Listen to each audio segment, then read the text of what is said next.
The Black Widow clutched her tarnished wedding ring with trembling fingers, desperately offering it to the sneering store owner for a crust of bread, when the towering rancher stepped forward and declared, "I don't need gold, I need you." The frontier town watches this desperate woman with cruel amusement, whispering that she'll be dead within the week, another forgotten soul claimed by the unforgiving wilderness. But the silent giant who owns half the territory sees something the others miss, something that could either save his crumbling empire or destroy everything he's built. What they don't know is that both harbor secrets that could reshape this harsh land forever. His illiteracy threatens to expose years of deception, while her brilliant mind holds the key to unimaginable power. Will their unlikely partnership survive the town's fury, or will the truth buried in his dead wife's past consume them both? Before we continue, comment where you are tuning in from. Perhaps we will publish a story there. The dust hadn't settled on Magnolia Thorne's husband's grave when the creditors came calling. 3 weeks later, she clutched her wedding ring like a lifeline as the stagecoach deposited her in Copper Ridge, Texas. The frontier town sprawled before her like a mirage, built of weathered wood and broken dreams. Her stomach cramped with hunger as she pushed through the doors of Webb's General Store. The bell chimed overhead, drawing every eye in the cramped space. Conversations died. A woman pulled her child closer. Cornelius Webb looked up from his ledger, his pale eyes narrowing. Behind him, shelves groaned under sacks of flour and dried beans.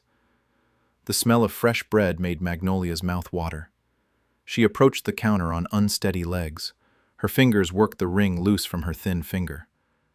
"I need food," she said. "This ring should cover it." Webb barely glanced at the simple gold band. "Don't take jewelry from your kind. Probably stolen anyway." The words hit like a physical blow. Magnolia's cheeks burned as snickers erupted from the other customers. A cowboy near the door shook his head in disgust. 2 ranch wives whispered behind gloved hands. "It belonged to my late husband," Magnolia said. "I can assure you it's legitimate." Webb's laugh was harsh. "Sure it was. Now get along before I call the sheriff." Magnolia backed toward the door, the ring clutched in her fist. Every face showed the same expression.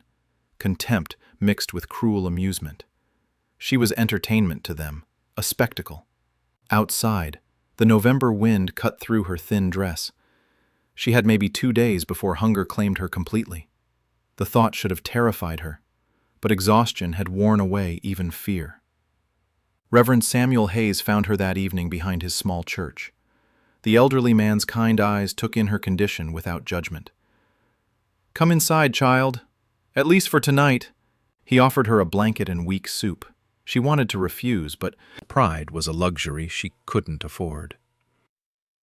"The town isn't usually so harsh," he said softly. "Fear makes people cruel." Magnolia said nothing. She'd seen enough frontier towns to know better. From his office window across the street, banker Jeremiah Blackstone watched the church with calculating eyes. Change disrupted order. Order meant profit. This woman represented both change and disruption. At dawn, Clayton Whitmore rode into town on a horse that had seen better years. His clothes were clean but patched, his boots worn but polished. Everything about him spoke of a man holding on by his fingernails. He'd come to town for supplies and stayed to watch the drama unfold at Webb's store. Something about the woman's quick mental calculations caught his attention. While Webb sneered and the crowd mocked, Clay noticed how she'd instantly assessed prices and portions. Her mind worked like his did with cattle numbers and land measurements. That night, he lay awake in his empty ranch house, surrounded by papers he couldn't read. Contracts piled up on his desk. Letters went unanswered. His foreman had quit the month before, frustrated by Clay's evasiveness about written agreements. The woman in town was starving. He was drowning in ignorance. Maybe they could solve each other's problems.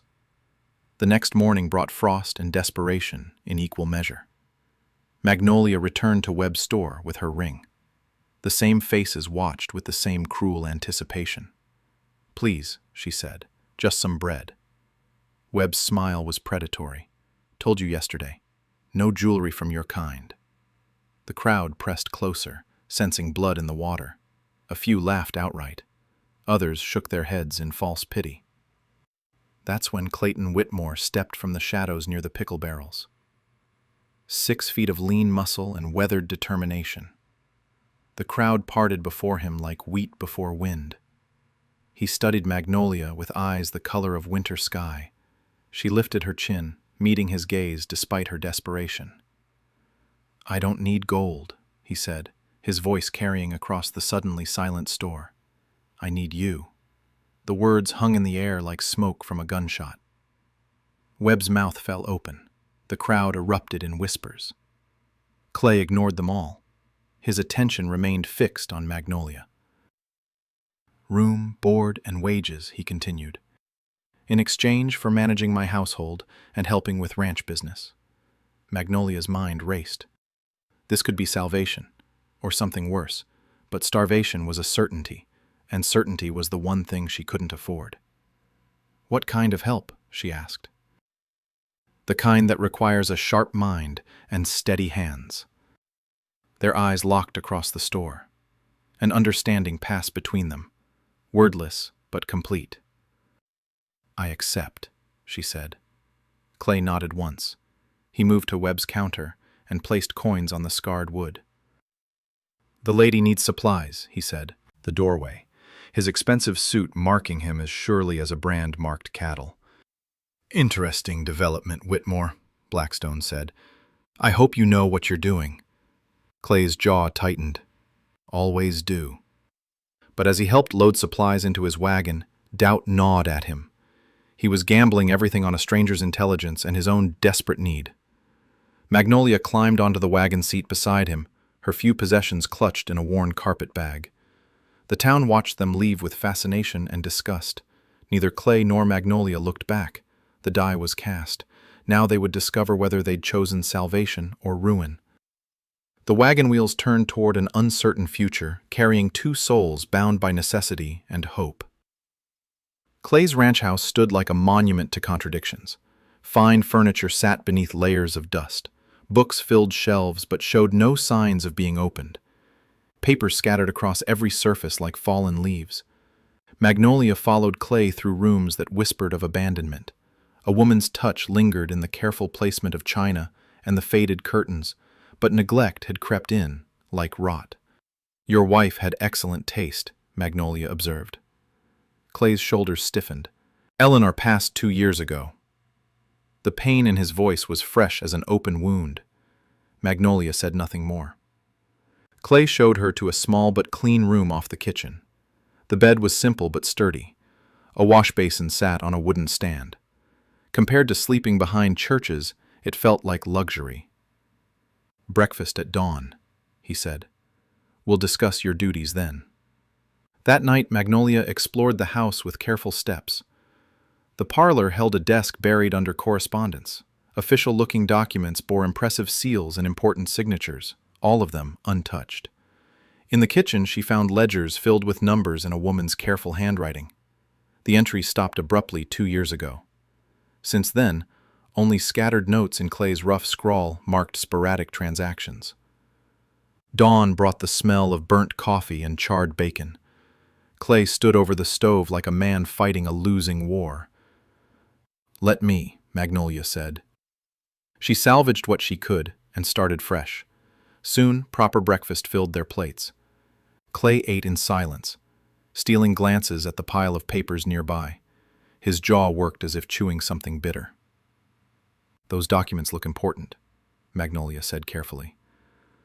"Contracts mostly. Business matters. Would you like me to organize them?" Clay's fork stopped halfway to his mouth. "You can read?"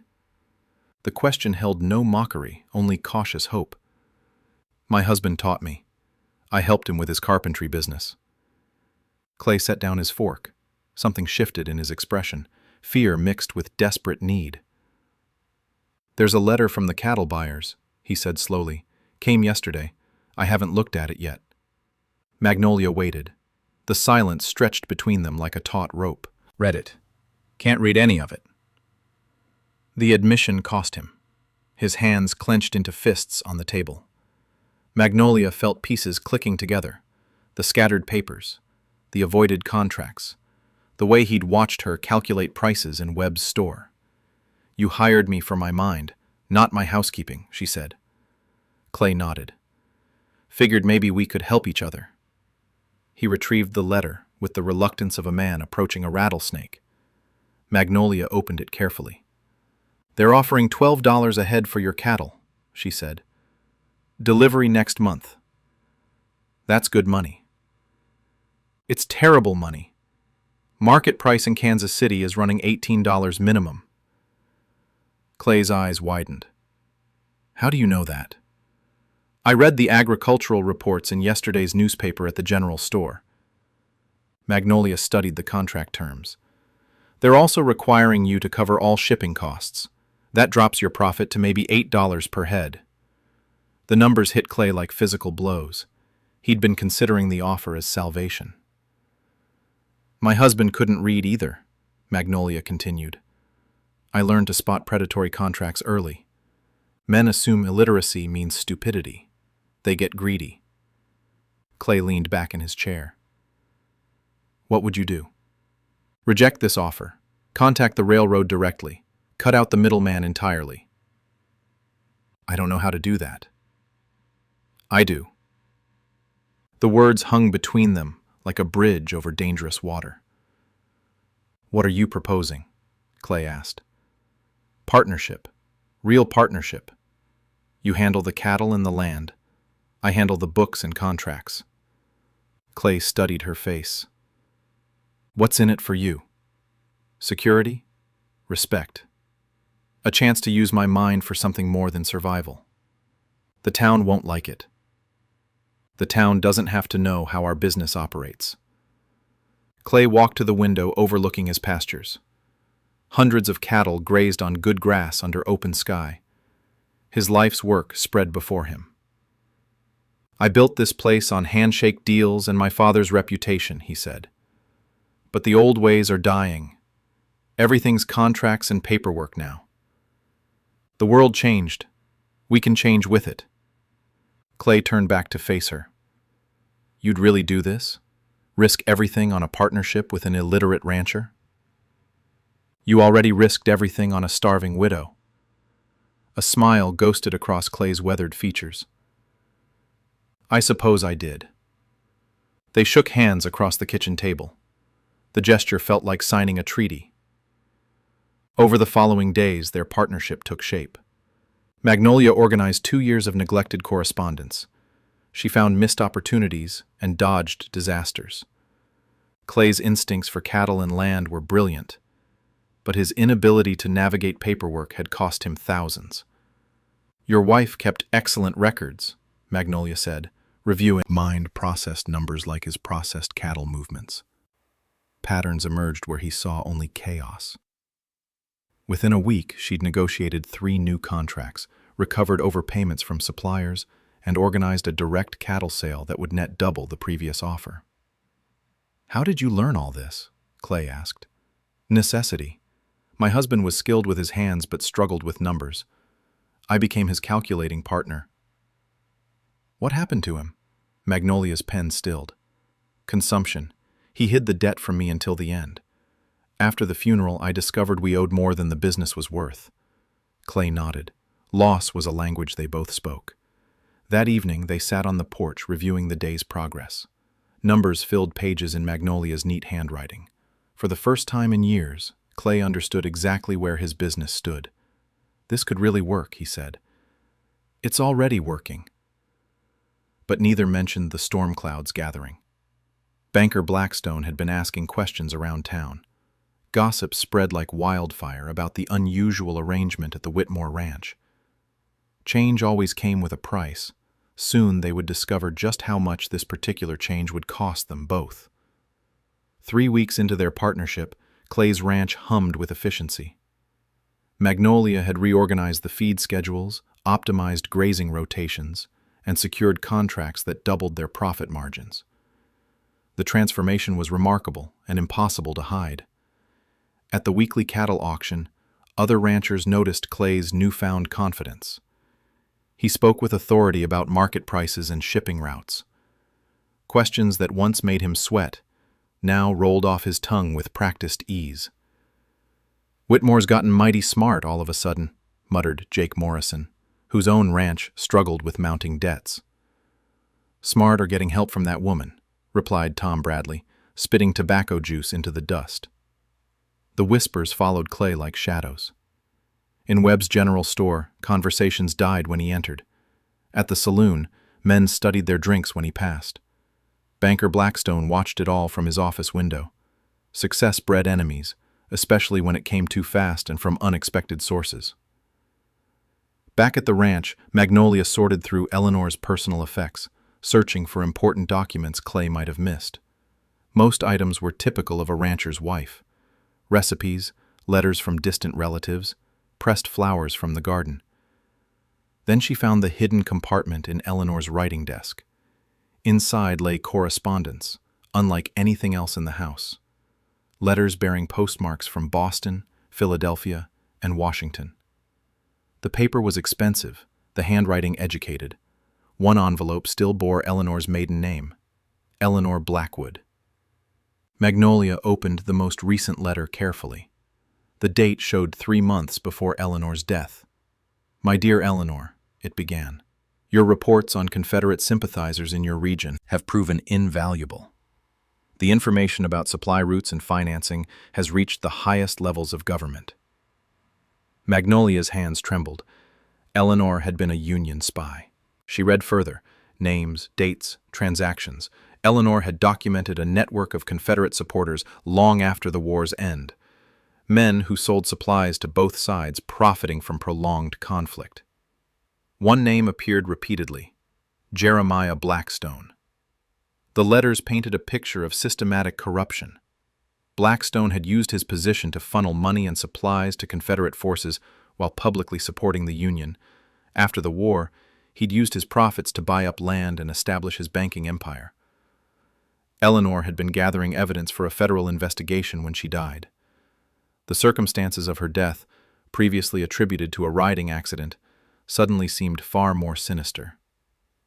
Magnolia heard Clay's boots on the porch and quickly hid the letters.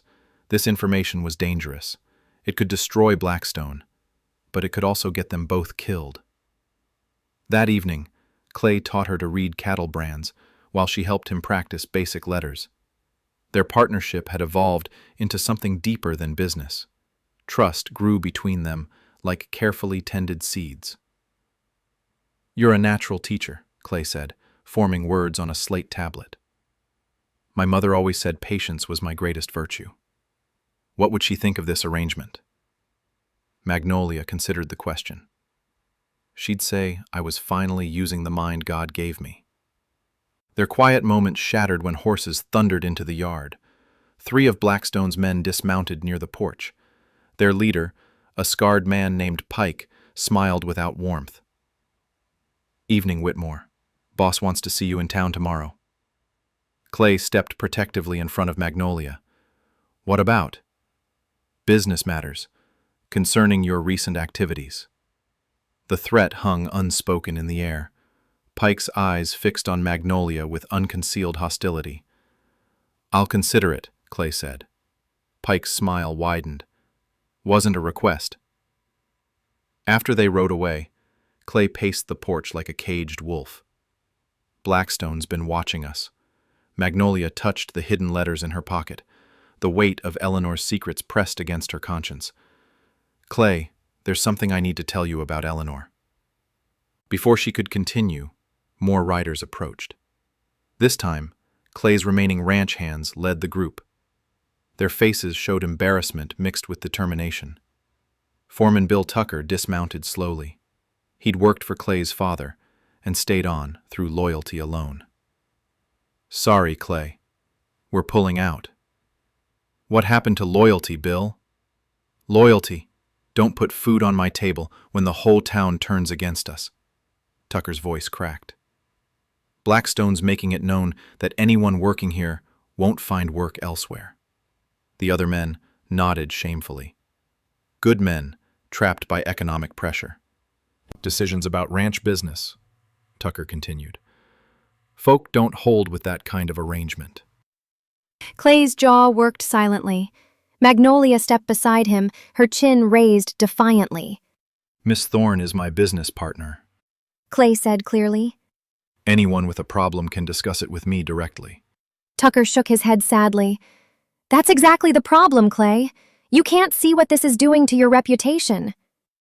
After the men rode away, silence settled over the ranch like a burial shroud. Clay and Magnolia stood alone against the gathering darkness. We can handle the ranch ourselves, Magnolia said quietly. Can we handle the town? The question had no easy answer. Their success had painted targets on both their backs. Blackstone held too much power, controlled too many people's livelihoods. That night, Magnolia lay awake, clutching Eleanor's letters. The evidence could destroy Blackstone, but using it would require revealing Eleanor's secret activities. Clay deserved to know the truth about his wife's death. More importantly, the information might be their only weapon against Blackstone's growing pressure campaign. But weapons cut both ways.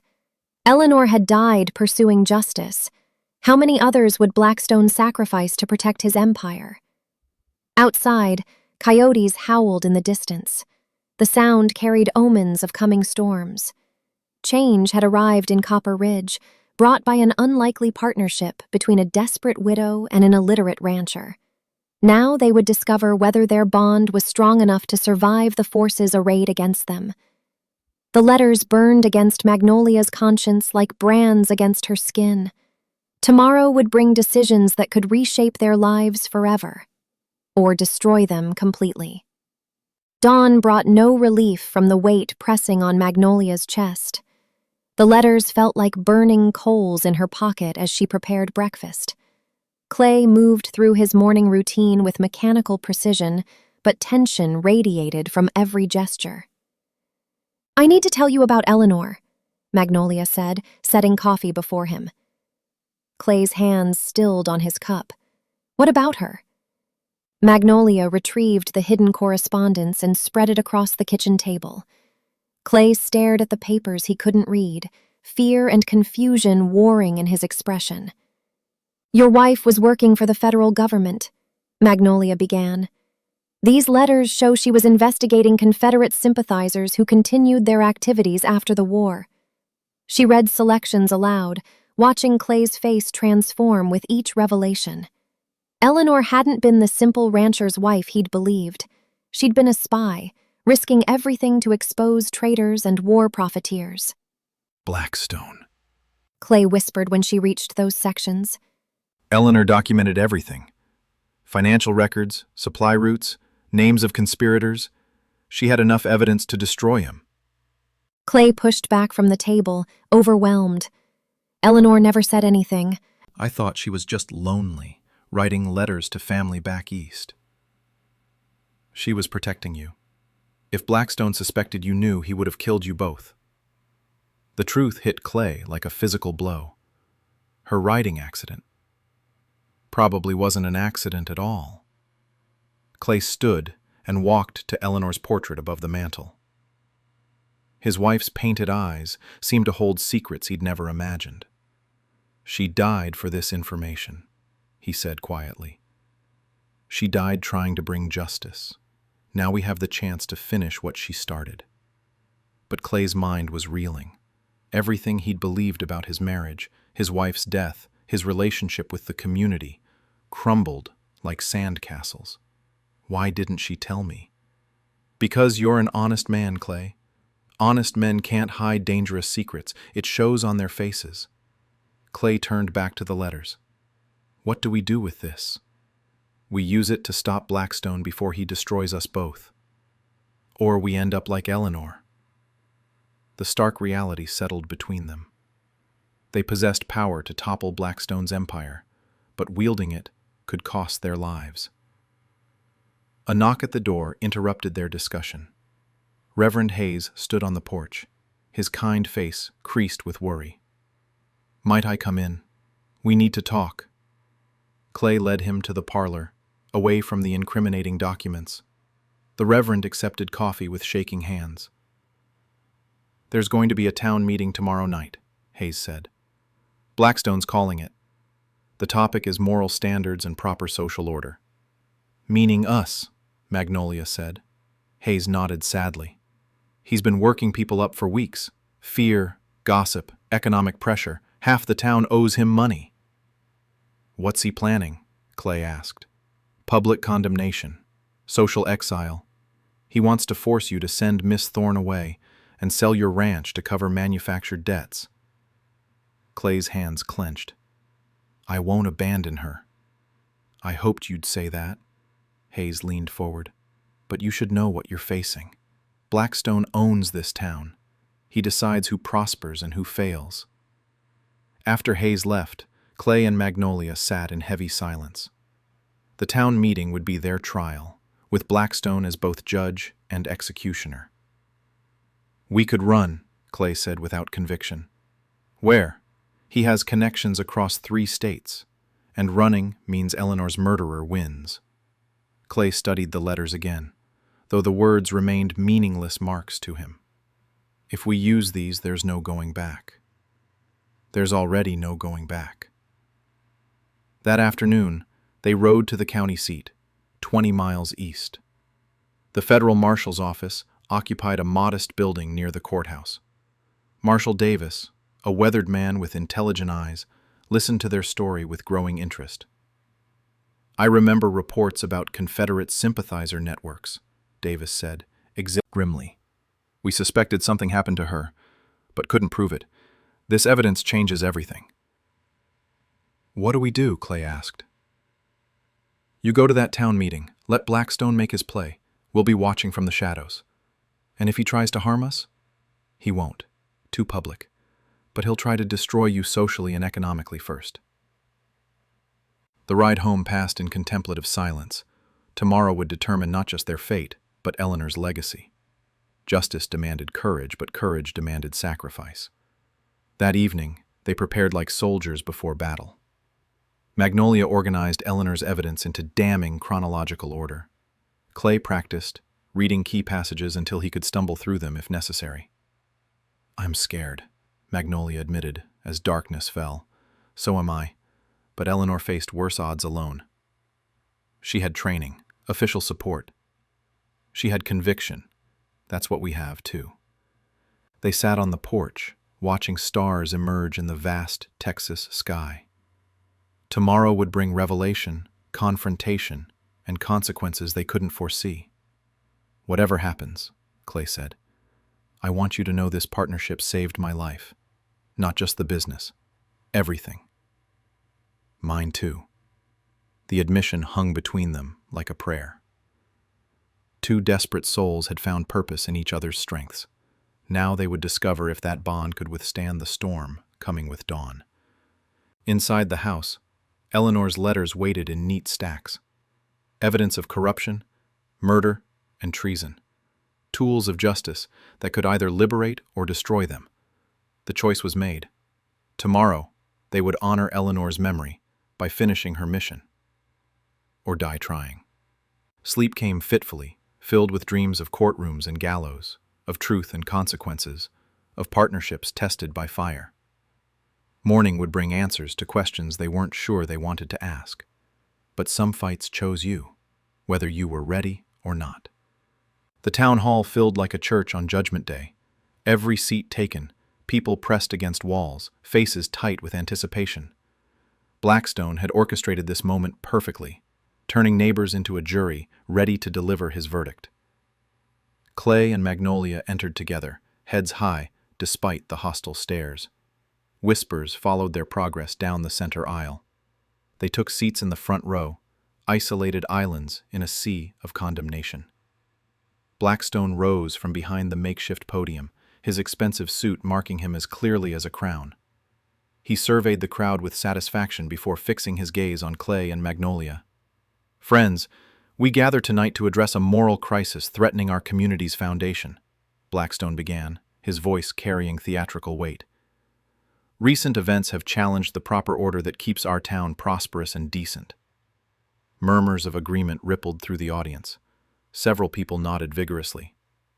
Clayton Whitmore, a respected member of our community, has allowed himself to be led astray by inappropriate influences. Blackstone's gesture toward Magnolia dripped with disdain. This arrangement violates both social decency and Christian values. Reverend Hayes shifted uncomfortably in his chair. His eyes found Magnolia's, offering silent support. Furthermore, Blackstone continued, questions have arisen about the sudden improvement in Whitmore's business dealings. Such dramatic changes suggest outside manipulation by those who don't understand our ways. Clay's jaw tightened, but he remained seated. This was Blackstone's show for now. I propose we give Mr. Whitmore an opportunity to restore his standing by ending this unseemly association and returning to proper conduct. Applause scattered through the hall. Some faces showed genuine concern, others barely concealed malice. Blackstone smiled like a predator scenting blood. Mr. Whitmore, will you address these concerns and commit to appropriate changes? This was the moment. Clay stood slowly, every eye tracking his movement. The hall fell silent except for the tick of the wall clock. Mr. Blackstone raises interesting points about inappropriate influences, Clay said, his voice carrying clearly. I agree that some influences in this community need addressing. Magnolia reached into her satchel, fingers closing around Eleanor's letters. My wife Eleanor was murdered 2 years ago, Clay continued, his words hitting the crowd like hammer blows. Not in a riding accident, as we were told, but because she discovered treason in our midst. Gasps erupted throughout the hall. Blackstone's confident expression flickered. That's a serious accusation, Whitmore, Blackstone said carefully. Grief can cloud judgment. Evidence clears it wonderfully. Magnolia stood, holding Eleanor's correspondence. Your wife documented everything, Clay. Names, dates, financial records. She began reading from the letters, her clear voice cutting through the shocked silence. Details of wartime profiteering, supplies sold to Confederate forces, money laundered through legitimate businesses. This is preposterous, Blackstone interrupted, but sweat beaded his forehead. Letters can be forged. Federal marshals authenticated these documents yesterday, Clay said. Eleanor was working for the government when she died. The crowd's mood shifted like wind changing direction. Confusion replaced certainty. Several people exchanged uncertain glances. Magnolia continued reading, each revelation more damning than the last. Blackstone's network of corruption stretched from Texas to Washington. Eleanor had been close to exposing everything when her investigation ended abruptly. My wife died serving her country, Clay said, his voice thick with emotion, while others profited from her nation's suffering. You have no proof of murder, Blackstone snapped, his composure cracking. Just the fantasies of a desperate woman and her accomplice. The proof is in the... Magnolia replied.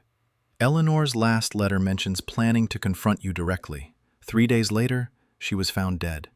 Marshal Davis chose that moment to enter through the hall's rear doors. His badge caught the lamplight as he moved down the aisle, 2 deputies flanking him. Mr. Blackstone, Davis said formally, you're under arrest for treason, conspiracy, and murder. Chaos erupted. People leaped from chairs, shouting questions and accusations. Blackstone backed toward the side door, his face ashen. This is a conspiracy, he shouted above the noise. Federal interference in local affairs. The evidence speaks clearly, Davis replied, producing handcuffs. Your correspondence with Confederate agents continued well past the war's end. As deputies secured Blackstone, the crowd's energy transformed again. Shame replaced hostility on many faces. They'd been manipulated, turned against innocent people by a murderer's lies. Tom Bradley, who'd questioned Clay at the cattle auction, stood slowly. Clay, I owe you an apology. We all do. Others nodded agreement. The mob that had come to condemn now looked uncertain and embarrassed. Reverend Hayes rose from his seat. Friends, we've witnessed something profound tonight. Truth has triumphed over deception, justice over corruption. He faced Clay and Magnolia directly. These two people have shown remarkable courage in pursuing justice for Eleanor and our entire community. Applause began tentatively, then swelled throughout the hall. People who'd shunned Magnolia now looked at her with respect and admiration. Jake Morrison approached as the crowd dispersed. "Miss Thorne, I've been struggling with my ranch's finances. Might you have time to review my situation?" "I'd be honored to help," Magnolia replied. Similar requests followed. The partnership that had scandalized the town now drew eager customers. Outside, Marshal Davis supervised Blackstone's transport to federal custody. "Your wife would be proud," he told Clay. "Her investigation will help us roll up similar networks across 3 states. Clay nodded, emotion overwhelming speech. Eleanor's death had finally found meaning. As the crowd dispersed into the night, Clay and Magnolia stood together outside the hall. The stars seemed brighter somehow, the air cleaner. "It's over," Magnolia said quietly. "No," Clay replied, taking her hand. "It's just beginning." Their partnership had survived its greatest test. Now, they could build something lasting from the ashes of deception and hate. Justice had prevailed, but more importantly, truth had set them both free. 6 months after Blackstone's arrest, Copper Ridge hummed with prosperity. The bankers' stranglehold on local commerce had shattered, freeing businesses to thrive. New shops opened weekly. The hotel expanded. Even Webb's general store showed fresh paint and improved inventory. Clay stood on his porch, reviewing architectural drawings for learning. The building would rise on land donated from his ranch, funded by profits from their expanded cattle operation. Magnolia had insisted on naming it after his wife. "Eleanor would have loved this," he said, tracing the plans with calloused fingers. Magnolia emerged from the house, carrying ledgers and correspondence. Her consulting business now served ranchers across 3 counties. The woman who'd once traded her wedding ring for bread had become the most sought-after financial advisor in East Texas. "The school committee approved our curriculum proposal," she announced. "Reading, mathematics, and practical business skills for anyone willing to learn." Clay smiled. His own reading had progressed remarkably under Magnolia's patient instruction. He now managed most correspondence independently, though complex contracts still required collaboration. A wagon approached, carrying lumber for the school's foundation. The driver, a young man named Samuel Webb, waved enthusiastically. Cornelius Webb's son had inherited the general store after his father fled town following Blackstone's revelations about the merchant's complicity in overcharging customers. "Morning, Mr. Whitmore, Miss Thorne," Samuel called.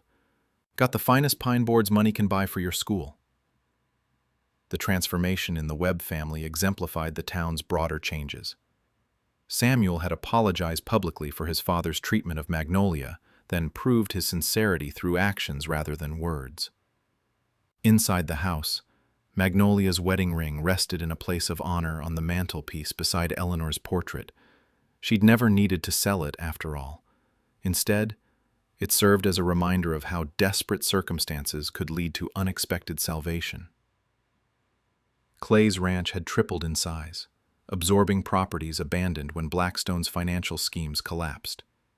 More importantly, their partnership had inspired other unlikely collaborations. Women throughout the county now participated openly in business decisions their husbands once handled alone. "The Morrison Ranch wants to discuss expanding their operation," Magnolia said, reviewing morning correspondence. "Jake thinks he can double his herd if we help optimize his grazing schedule." "What do you think?" "His land can support it if he follows our rotation system. The profit margins look excellent." Their business discussions flowed with practiced ease. What had begun as desperate necessity had evolved into genuine partnership, based on mutual respect and complementary skills. Reverend Hayes rode up as they finished reviewing contracts. The elderly minister had become their strongest supporter, preaching regularly about the value of judging people by their character rather than their circumstances. "The federal investigators finished their work," Hayes announced. Blackstone's network stretched to over 50 communities. Eleanor's evidence helped convict dozens of co-conspirators. Clay nodded solemnly. His wife's sacrifice had protected far more people than anyone realized. There's more, Hayes continued. The government is establishing a memorial fund for citizens who served the country in covert capacities during the war. Eleanor will be honored posthumously. The recognition meant everything to Clay. Eleanor's heroism would finally receive public acknowledgement instead of whispered suspicions. That afternoon, Magnolia conducted her weekly business class for local women. The group had grown from 3 nervous attendees to over 20 eager students. They gathered in the church basement, transforming the space into an impromptu schoolroom. Understanding profit margins protects you from predatory contracts, Magnolia explained, writing calculations on a borrowed slateboard. Knowledge is your best defense against those who would exploit your circumstances. Mary Morrison raised her hand. My husband wants to expand our chicken operation. How do I calculate whether it's profitable? Magnolia guided her through the analysis, showing how to factor costs, estimate returns, and assess risks. The other women watched intently, recognizing similar challenges in their own lives. After class, several women lingered with specific questions about their family businesses. Magnolia addressed each concern with patience and expertise, remembering her own desperation just months earlier. Evening brought Clay and Magnolia to the construction site where the school's foundation was taking shape. Workers had made remarkable progress. By autumn, children would fill classrooms designed to nurture minds regardless of background or circumstances. I've been thinking about expanding the curriculum, Magnolia said, watching the sunset paint the sky in brilliant colors. Maybe classes for adults too. Reading, writing, basic mathematics. Like what you're already doing with the women's group? Broader than that. Anyone who wants to learn. Clay considered the idea. Blackstone always said education made people dissatisfied with their station. He was right. Education makes people dissatisfied with injustice. They walked back toward the house, past pastures filled with healthy cattle and fields prepared for spring planting. Everything they'd built together stretched before them, solid and enduring. Inside, Clay lit the evening lamp, while Magnolia prepared their simple dinner. Domestic routines had developed naturally around their business partnership. Neither questioned the arrangement anymore. It simply worked. Do you ever miss your old life? Clay asked during their meal. Magnolia considered the question carefully. I miss my husband, but this life, this partnership, feels like what I was meant to do. Eleanor used to say people find their purpose in unexpected ways. She was right about many things. After dinner, they sat on the porch reviewing plans for the school's opening ceremony. The entire had promised speeches. Newspapermen from Dallas planned coverage, but for Clay and Magnolia, the ceremony's true meaning lay in its promise. Education would give future generations tools to build better lives, just as their partnership had given them both purpose beyond survival. Stars emerged in the vast Texas sky, the same stars that had witnessed their desperate beginning. 2 souls brought together by necessity had created something lasting and meaningful. Tomorrow would bring new challenges, more opportunities to serve their community and honor Eleanor's memory. Tonight, they savored the quiet satisfaction of work well done and battles justly won. Their partnership had transformed not just their own lives, but an entire community's understanding of what was possible when people chose cooperation over prejudice, merit over tradition.